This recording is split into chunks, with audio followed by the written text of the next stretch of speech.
members and most welcome guests. Good afternoon. I'm Angeline, not only from heaven, but also from Division A.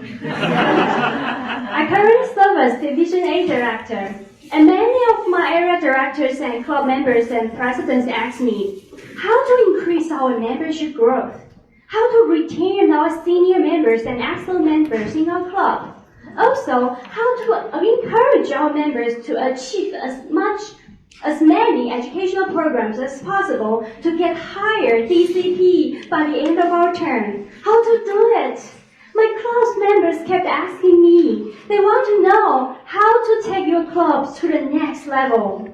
Today, do you know why I dress so beautifully? Because I'm going to introduce the trainer.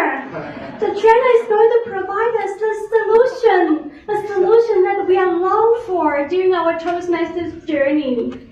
He is Paul. Paul has lived in Taiwan for 18 years. And during these, 18 years.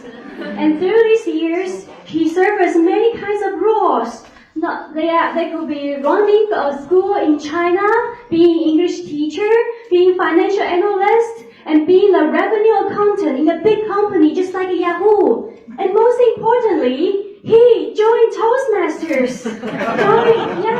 TGIF, Toastmaster Club, stands for Thanks God, it's Friday. It's really good to remember. Sorry, honey, it's Thursday. Oh, Thursday. It's Thursday, but Friday is very good. Yes. Also, his Toastmaster journey is about 2 to 3 years. And can you believe that? He's become EVP president and area director within these 2 to 3 years. Yeah. And I have known Paul for many years. 2 years. During his journey, he is one of the most energetic EVP I had ever seen. Yeah, buddy. And most excellent presidents I had ever seen. Also, the most visionary area director I have ever seen. Do you still remember?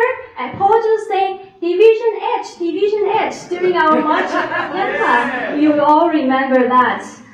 During his leadership, I could say it's magic leadership. Paul made TGIF always the first one, always sometimes two, to reach 10-point DCP in District 67, the first one to get it. Also, he encouraged his members to stand on the national stage of during conference, no matter in English or Chinese. They regularly send members on this national stage. It's really amazing, and we all saw that.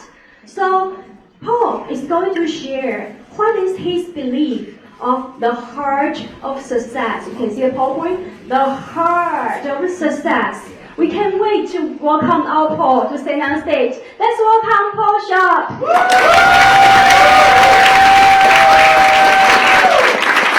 All I can say, TGIA, thank God it's Angel.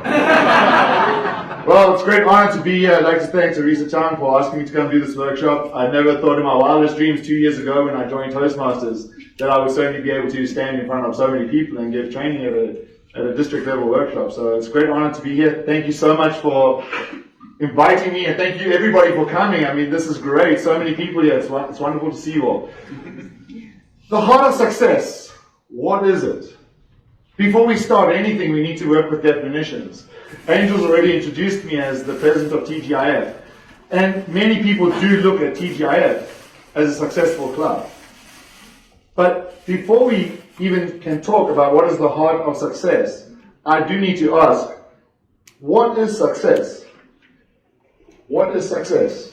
Anybody have any ideas? For a club, for a Toastmasters club, what do you think success is? Harrison, you always have an opinion. Sorry? To achieve the goal you set. What are those goals? To achieve the goals you've set. What are those goals? Points. Points, DCP points.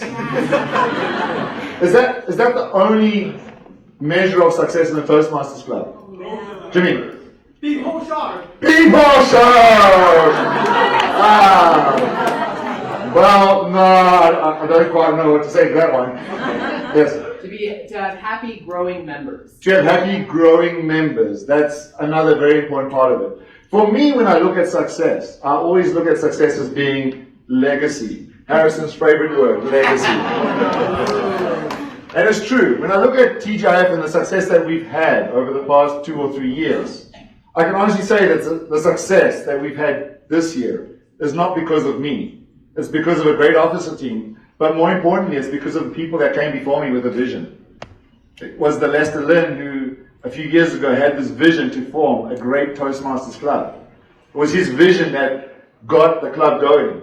It's the people like Michelle Chan, our very first secretary, EVP, and everything else that nobody else wanted to do, that did it. It's Michelle Chang who got involved in that club and got people motivated to start.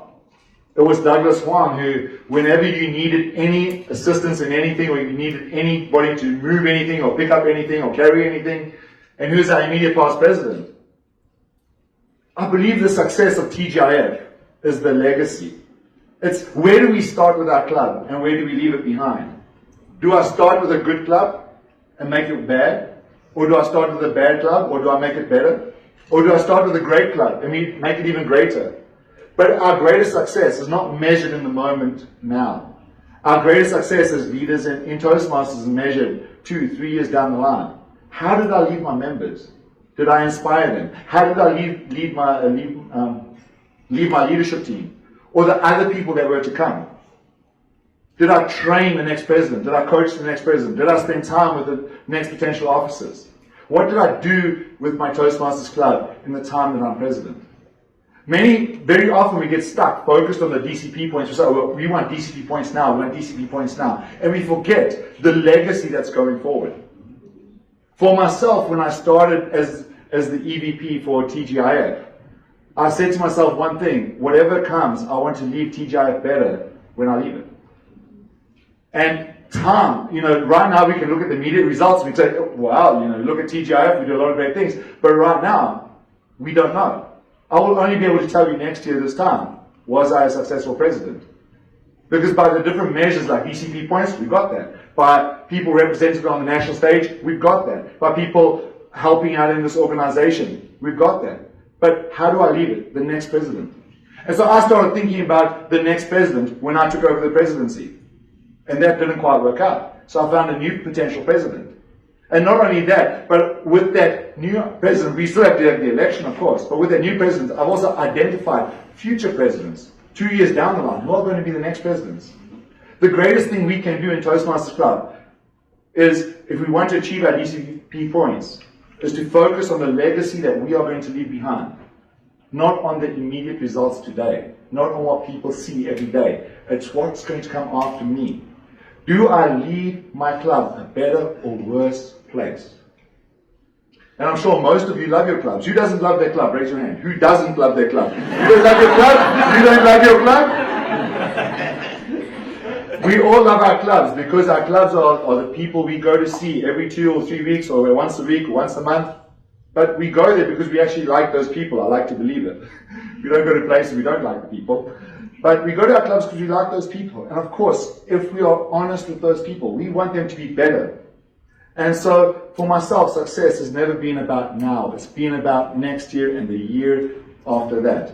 And so that's the question I asked myself, is when I set out on this goal, what was the objective of it? How can I make myself a good leader? And how could I make my club successful so that the next leader can make it even better than what I've done? And so the first thing in anything is leadership. The first thing in Toastmasters in anything is leadership. We often talk about leadership in Toastmasters. We often talk about leadership by saying, well, we come to Toastmasters to learn leadership and learn communication. Now, I've been very fortunate in my Toastmasters journey. My first mentor was Douglas Huang, our immediate past president. He's standing at the back there. My other unofficial mentor was Lester Lynn. But not only those people, when I look around me and I see the people that have coached me, I do see Harrison Lee was sitting there, who's always been an encourager. I see Mike Young over there, forever young, yeah? Sitting over there. When I started my Toastmasters journey, these very senior people came around me and they supported me. And not only them, but there were many, many other people. I remember when I came to my very first District 67 conference and I was asked to be the host. I was only in Toastmasters for 3 or 4 months and they asked me to host the opening ceremony of the District 67 opening conference. And I was like, really? So I had all these people around me that were encouraging me, said, Paul, go, go, go, go. So when I looked at the leadership that was around me, I realized that I had great leaders to support me. But I also visit a lot of clubs. And I also see clubs that don't do so well. I also see clubs that struggle. And inevitably, when I see those clubs that are struggling, when you look at the core problem of those clubs, it's the leadership. They are not in it for the right reasons. Now, we are a service organization. We are a volunteer organization. So what does that mean to be a servant leader in a volunteer organization?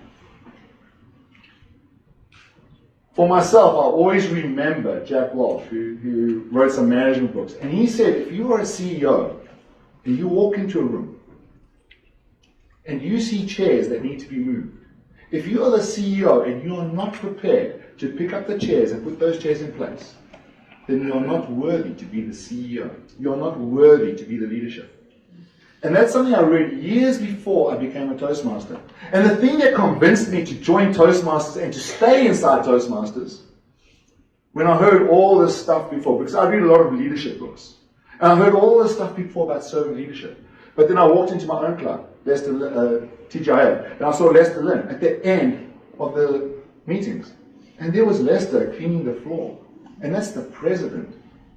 I see our immediate past president, Douglas Swan. I see him carrying everything. Even last night, he came in with all the food and he was there early setting up the room. They're not even my SAAs. They are our leaders. And they are serving from the bottom of their hearts. But it's not just those two in my club. When I look at my club and I see all the other tremendous leaders around me, Banana Joe, right over here. If you don't know, this is Banana Joe. My VPN. He is always around me. I never forget when my wife entered the humorous speech contest 2 years ago in Taichung. He stayed by her side the whole time to make sure she was okay. Last year when I was in the District 67 contest, he stayed by my side the whole time to make sure I was okay. It's not only Joe, it's Iris Cho from our club. But I look at where's Iris? Are you here, Iris? Oh, she's upstairs fine. When Iris Cho, whenever you need something done, she does it. I remember I was organizing an area contest last year, and I forgot to organize the refreshments, and it was Saturday night, and I was very busy with many things, and I'd forgotten to organize the refreshments. And so I sent Iris a text at 9 o'clock. I said, well, I forgot to get the refreshments. Sorry about that. I guess people will just have to buy their own breakfast. And Iris sent me a text, no problem, I'm in the car with my husband right now, we're going to Careful. And the next day she pitched up at the area contest with a whole table of snacks for everybody. That is servant leadership. That is a fantastic demonstration of servant leadership. And in our club, these examples are found. If you come to our club, you will see the leaders picking up chairs, carrying stuff. That is servant leadership, being willing to serve with your heart, not your head, and not your desire for power or position or anything else, but out of one thing, loving your members. So when I look around at some clubs, I've been to some clubs where there are weaker clubs, and I've heard some of the officers say to me, well, you know, I'm the VPE. I've got more important things to help move the chairs. I gotta do other things like stand up here and sing. I'm serious. Okay? Leadership is not that. That is arrogance. That is not leadership. That is believing too much about yourself. Now, I believe that everybody in this room who's bothered to come to this conference are actually good leaders, because you're coming here to learn. And that is the essential skill of a good leader, a desire to learn. So the first trick to your success is, are you truly servant leaders? Do you love your people with all your heart? When I walked into my club, when I first met Lester Lynn, he gave me the slogan. He said to me, we treat every person who comes into TGIF as if they are VIP guests that God himself sent into our lives. And once again I thought, oh, it's just a lie. But if you've ever met Lester, you know that's true. So the first thing about success is to understand where you are today. That's the quote at the top there. The first responsibility of a leader is to define reality. Where are you today? And then the last responsibility is to say thank you to people, because you are their servant. And you are serving them all the time. And you must thank them for giving you the privilege of serving them. My second secret to the heart of success is be optimistic, baby! Seriously, I'm not an optimist. But I believe, how many of you know LJ Lamb? How many of you know LJ Lamb? Okay, LJ Lamb is a guy who's been in Toastmasters for many years. He has about 27 DTMs. Or maybe 3, I don't know. But he's got a lot of DTMs. But LJ Lamb is possibly one of the most optimistic people in Toastmasters. Now, if you know LJ, you might think that's funny. But I believe LJ Lamb must be one of the most optimistic people in Taiwan Toastmasters.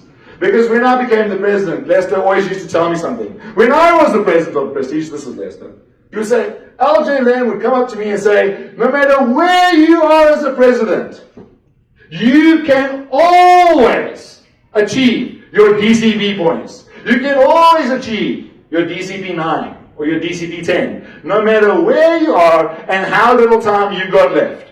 So if you've got like 1 month left and you've got 1 DCP point, it's his belief that you can go from DCP 1 to DCP 10 in 1 month. Oh, well, of course, you have to go on to the 2 trainings, right? But that's what Lester shared to me. Now, that's hearsay, so I stand to be corrected. But if that's true, he's the greatest optimist in Toastmasters. Now, I'm a pessimist. I always see the worst that's going to happen. But I'm surrounded by optimists. I want to share a story with you about another great leader I know in Toastmasters. Cindy Chin, where are you? Cindy from Taipei University, where are you? Cindy, stand up. There's an optimistic leader right there. Thank you. She is the president of Datong University. Now I asked her, when you joined Datong University, how many members did you have? 8. 8 members. I asked her yesterday, how many members do you have now? 25. Can you imagine, if I went into a Toastmasters club and I said, I looked and said, what? Are you 8 members? Oh my God. I would think the world has fallen upon me. But she was optimistic. She got Lawrence Wang. She got a bunch of other people to share with the students at Datong University about how they can grow in Toastmasters. Last year at the fall conference, Cindy brought about 37 people. I don't know how many, but she brought a great deal of students to Kaohsiung for the fall conference. I can only imagine she's an optimistic person. Another great optimist and a great leader and a student leader is Peter Lin. Peter, you here? Oh, he's not here. But Peter Lin was the president of Fu and Daxue Toastmasters. I asked Peter, when you joined Toastmasters, how many people were in your club? He said, well, including me, 4. What an optimist! When you go to Fu University Toastmasters right now, you will see how many members they've got. And when I first met Peter, I didn't know that story. When I first met Peter, he was going from Toastmasters Club to Toastmasters Club to Toastmasters Club, and I think he went to all the corporate clubs for the free lunch, but he also went to learn. If you go to Taipei Metro and Trend Micro, you get a lot of free lunch, by the way. But Peter went to every single meeting in that summer to learn how to grow his club, and he grew his club. And there's a third great student leader, who's another great optimist, and I'd like her to stand up too. My very own mentee, Emily, can you please stand up? She is the president of National Taipei University Toastmasters, which I used to think was a Minsheng Gonglu until the first time I went and I found out they're in Sanxia. This is very far away. But when Emily came to me last year and she said, well, Paul, I'm your mentee and I want to be the president of my Toastmasters Club. I said, oh, that's great! How many members do you have? 5. How many members does she have today? 15 members in her club. That's a growth of 300%. Give her a round of applause. But I know these student leaders, and I know them personally, and I know they're great optimists. They see the best about their clubs. They see what their clubs can become. But they also know what leadership is required. They also know how to grow their club. And they're just students. And remember, they have a big problem. I don't know about the other clubs' challenges, but certainly NTPU, they're all the way in Sanxia. On the same night as them, they've got a club called Model United Nations, which is for free. And Toastmasters, you've got to pay. So how do you get 300% growth in a club when your competition is free? It's amazing. That's optimism. But it's not only optimism about our club. It's being optimistic about your members. Now, if you know TGI, if you know that we have a lot of great speakers in our club. We've got some competing in the national convention this week. But we also have speakers who are still growing. And I tell everybody in my club, whoever they may be, I believe that one day they can be a national champion. Because they were born to shine, just like all of you. You're all masterpieces created by God to shine on a stage, to share your experiences. Everybody can do it. I believe in the people in my club. If you do not believe in the people in your club, if you're not optimistic about them, then you should not be leading them. Optimism requires us to believe the best in people. And that is very, very difficult for me to do. I'm not by nature an optimist. If you heard my speech last year, you will know I'm not an optimist. But I'm learning how to be an optimist. And I'm surrounded by optimism. And whenever I think that something bad is going to happen, Festival, or Doug, or my wife Queenie, or somebody will, or Banana Joe over here will talk in my ear and say, oh, shut up, stop moaning and just be optimistic. And it's right. Because when you believe in the best in your club, and the best in your people, your club will grow. Do not go to your club and look at your club as a negative thing. No matter if you've only got 5 people in a meeting, no matter if you've got 10 people in a meeting. The kind of pessimism I'm warning about, I once went to a club where they only had 10 people attend. There were three guests, first-time comers, and there was me. So that means they had 6 members. Their GE stood up, and he said, after doing his general evaluation, he stood up, and he said, hey, Tama, how much time do I have left? I'm tired of talking bull. No, that's not funny. That is pessimism. That is looking at your meeting and not seeing the good. You had a successful meeting. You had a meeting. Yes, there are challenges. But if you look at your meeting like that, you are never going to get people into your club. If you look at your meeting, you say, well, we've only got 10 members. Oh, woe is me. Or you look at your club, like Peter did, and say, wow, I've got 4 members. Cool. Well, there are 5 members. Or some the other 8 members. How do you look at them? Do you look at them as negative or positive? And do you see the best in those people that are sitting there right then? Do you see the masterpiece that is shining in them? Or do you just think, oh, this meeting sucks, and you don't know which club is going to grow? So my second secret to growing a successful club is constant and irrevocable optimism. Be an optimist. Optimism is the faith that leads to achievement. Nothing can be done without hope and confidence. You need to be optimistic for the great achievements in your club. If you're optimistic, your heart and your mind are in the right place and set for growth. My third trick or tip is vision. Do you have a vision for your club? How many of you have a vision for your club? How many of you want to be the best club in Taiwan? Raise your hand. How many of you have a vision to be the best club in Taiwan? And the best club in Hong Kong? Yeah, there you go. Only a few hands. You're not optimistic! Come on, everybody raise your hand. Everybody raise your hand. Good, that's better. All right. Vision. My first convention, I came to Taiwan. I met a guy called Deepak Menon. He was, at that time, the regional director for our region. And he was having a conversation with John Chen. And John Chen, who used to be with ANZ Toastmasters and now Leadership Village, asked him, how did you make your district so successful? And he said, we got our presidents to be optimistic and aim for 9 DCP points by December. I'd been in Toastmasters for 3 months. I said, oh, all right. That's what my club will do.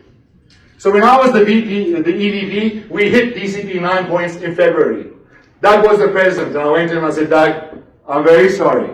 We only got 9 DCP points in December, not in December, in February, not December like I promised. Most clubs would think that's great. But when I became president, I set out, I am going to get 9 DCP points by December. I got to November and I was missing one advanced speaker. And I said, well, Paul, you took about 1.5 years to do your ACB. Why don't take 1 week to do your ACS? And I did. I did 10 speeches in about 12 days with 2 workshops thrown in for my ACS. Don't applaud. What that is vision. It's making my vision real, because my vision for my club, I must be responsible for it. I cannot go to Joe or Queenie, my members Queenie, or Jonathan or Iris or Timothy or Henry or any of my other members. I cannot say to them, I have a vision, but you must execute. I must be front and center as their leader, executing my vision for my club.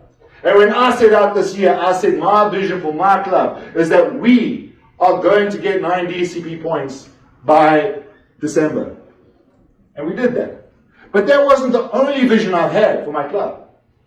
The other greater vision, the more meaningful vision, was when I stood up at my, commencement address.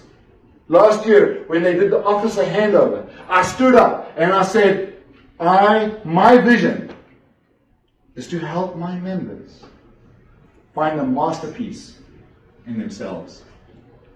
And for the last 9 months, me and my officer team have worked relentlessly to help those people find a masterpiece in themselves.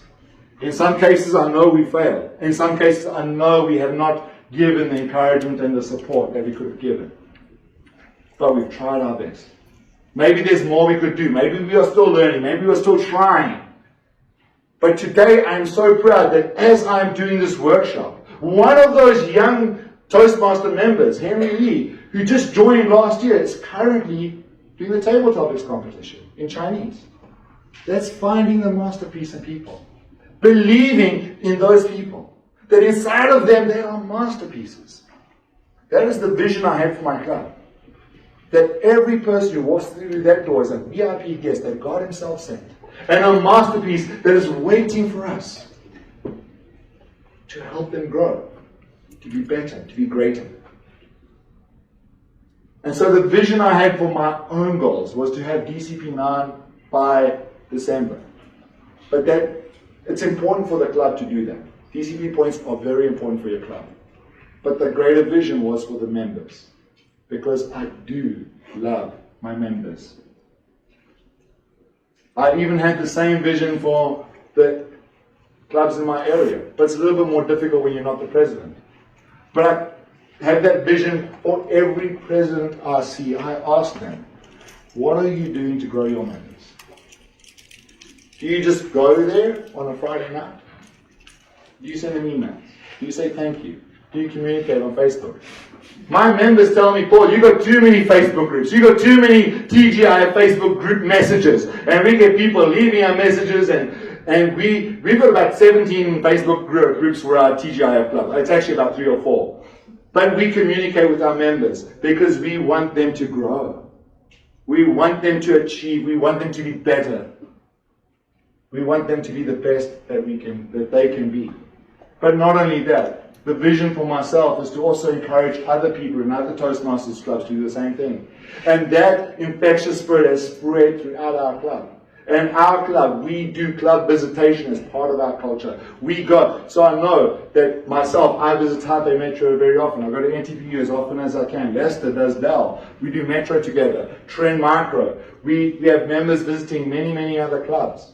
Because we believe that we can learn from you. And we can also contribute to you.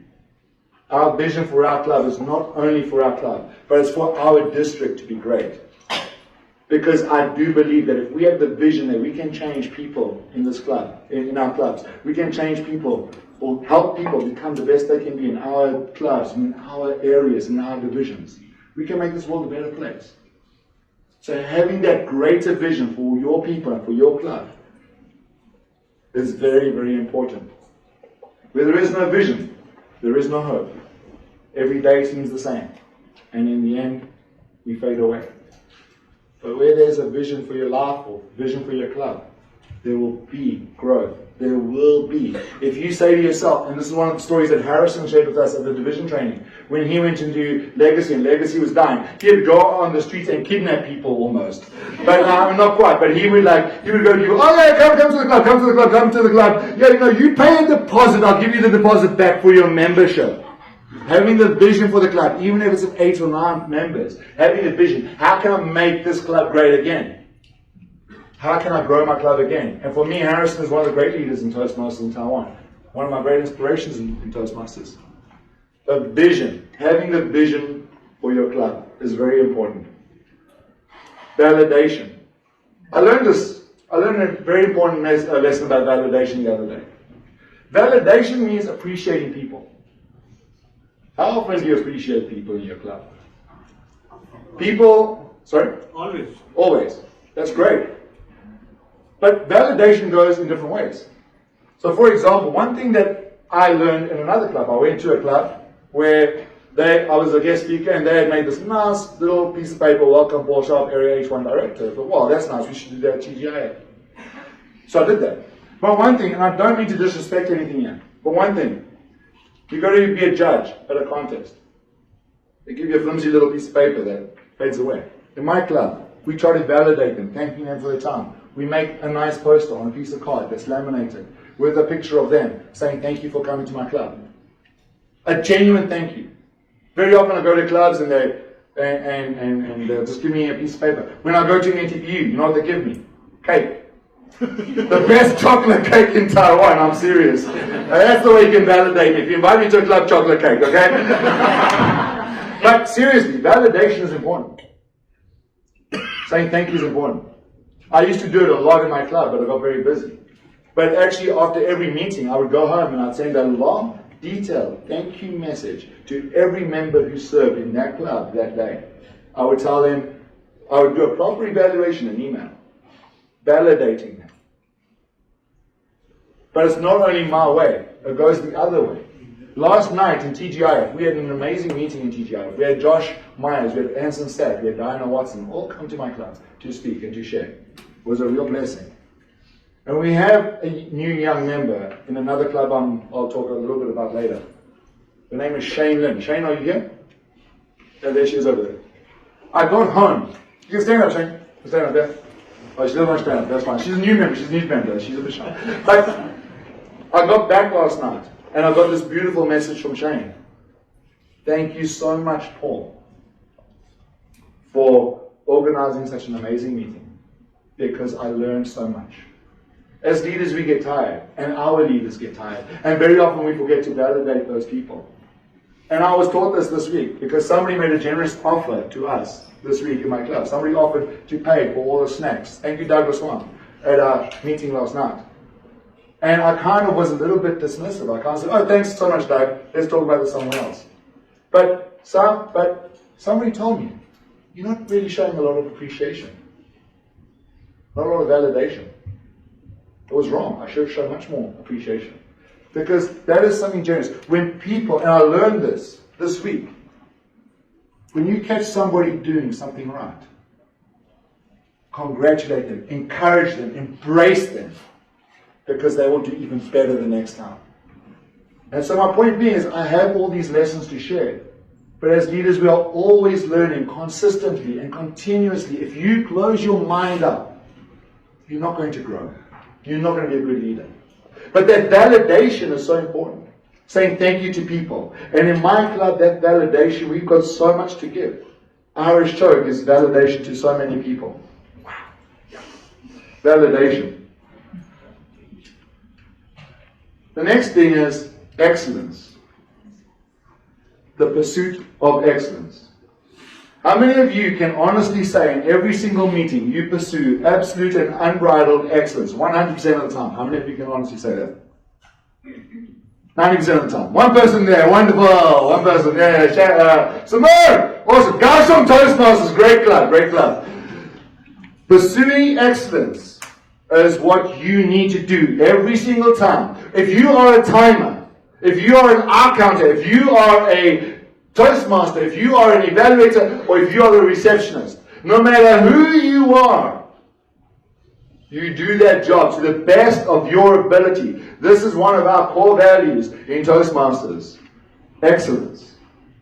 Being excellent is who we are trying to become.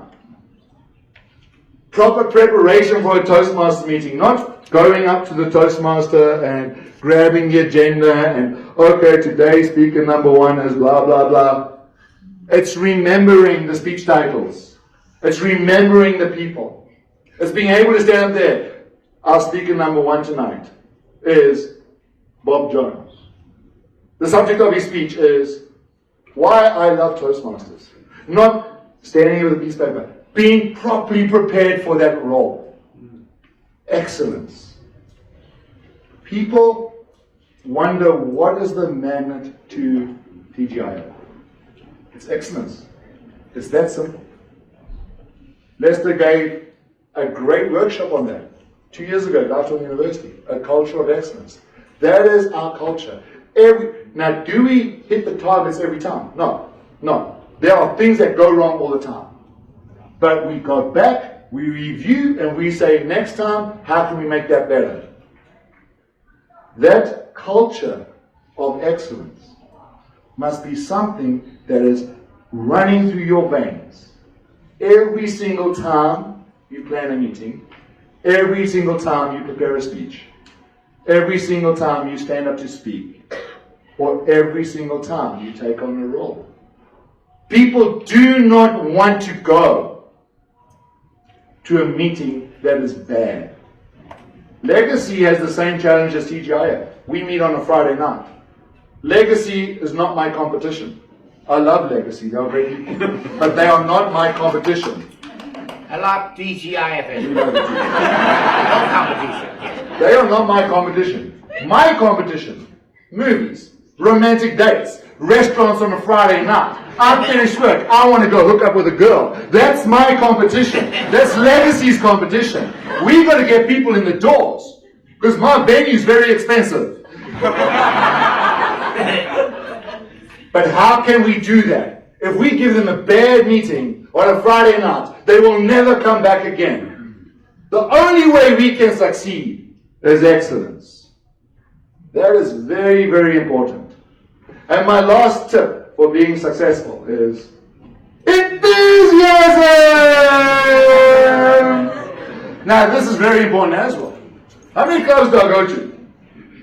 Sergeant Ron stands up there, says, hello everybody. I'm so excited to see you here. We're going to have a fun meeting. I'm happy to present to you our President, Paul Sharpe. Good evening everybody. My name is Paul. I'm very happy to see you. We're going to have a great meeting. It's going to be exciting. Really? Hey everybody, welcome to my Toastmasters Club. It's great to see you on a Friday night, and I'm jazzed to see you, and we are going to have an awesome time, baby. Will people come to that? What will they buy into? Because even if your meeting's not excellent, if it's fun, they will come back. So the one balances the other, but when you got both, you're awesome. The best clubs are the enthusiastic clubs. The clubs that are jumping up and down. The clubs that are pumping. The clubs that you can feel in your veins. I know one thing, when I leave TGIF, I'm like, oh man, I've got to go home now. I'd rather go back. It's so awesome there. That's how your club's got to be. When you're organizing what do you call it, variety session. Is it boring or is it exciting? Variety session, make it exciting. When you're doing table topics, everybody says, this is the most exciting session of the meeting. Really? This is how Banana Joe will always introduce a table topic session. Woo, man! Table topics! Enthusiasm! It catches! So next time I visit your club, it's table topic session. If your table topics master comes on and says, alright, table topics, I'm going to tell him go back until he comes on table topics, baby. Enthusiasm. Very important. Enthusiasm. My secrets to club growth, what are they? How can you take your club to the next level? Leadership. L for leadership. Leading your people as servant leaders. Because you love them. Optimism. Believe in them. Believe in your club. Believe in your goals and where you can go. Vision and validation. Have a vision for your club. Validate your people. Validate the people around you. Excellence and enthusiasm. Love is the heart of success. It's love. If you love your members with everything you've got, relentlessly, your club will grow. You can achieve any goal you want in your club if you love, love, love. Oh, where am I? TGIF Christian Toastmasters is a club built on love. Build your club on love. And I promise you, you will have a great club. You will have a club that people will talk about always. Success is not about DCB points, not about how many people you get into the national convention. It's about growing the people inside your club by genuinely loving them. By building your club on love, the people will come back time and time again for more and more growth. Because they know that you love them. Who doesn't want to hang around with people who love them? I want to hang around people who love me all the time. Because they make me feel good. Today, I've got 2 months left as the president of TGI. In fact, 3 meetings left. That's it. I've got 3 meetings left as a TGI president. It's been a great honor. But I have a new goal. I have a new challenge. I have a new goal for myself, a new vision. Born to Shine Christian Toastmasters. That is something that I am chartering right now. Because I believe in what I just shared with you. Leadership, optimism, vision and validation, excellence and enthusiasm. I believe that we can build another club on love. You're always welcome to attend my club, either TGIF or Born to Shine. I look forward to these challenges, and I will encourage you to love your members fully, to grow your club to the next level. If anybody has any questions, please feel free to find me on Facebook or see me. Thank you very much for your time.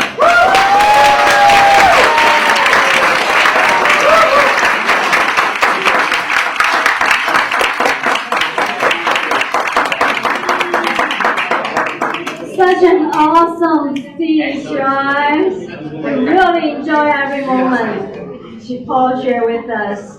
I think one of the best quality of Paul Sharpe is he's so good at appreciating every members and everyone who has shown up in his life. And he tried all the efforts to appreciate everyone repeatedly. I really love this part. Okay, now I would like to show our appreciation to Paul Sharpe, just as like what Paul did to us.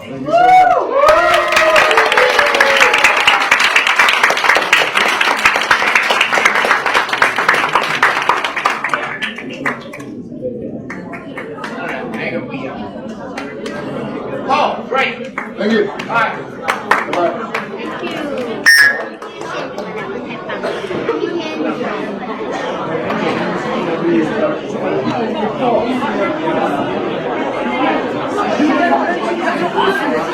Thank you.